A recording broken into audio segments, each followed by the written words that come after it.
Welcome back. This is episode 142 of the Veterinary Business video show. In this episode we'll learn how to work together to achieve common objectives even when we disagree, and we'll look at a business tool to build next year's practice budget.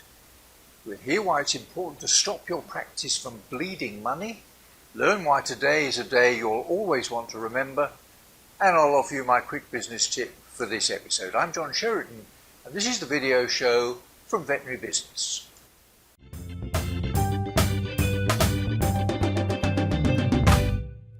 During my years as a management advisor to veterinary practice, there were many occasions when a detailed review of business performance suggested a number of new or amended policies designed to achieve the owner's objectives for the business.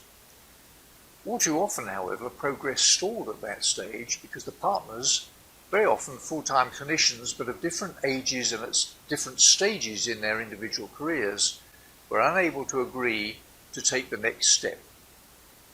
As a result, decisions were put on hold, disagreement turned into argument, partnership relations were soured, and the health of the business, including the interests of the other stakeholders, the employees and their clients, suffered as a result.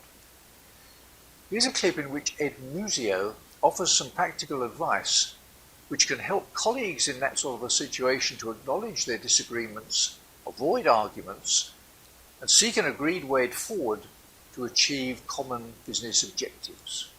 Have you ever been in utter disbelief at somebody else's interpretation of something? Maybe you and a fellow manager are walking out of a meeting you just attended about company revenue.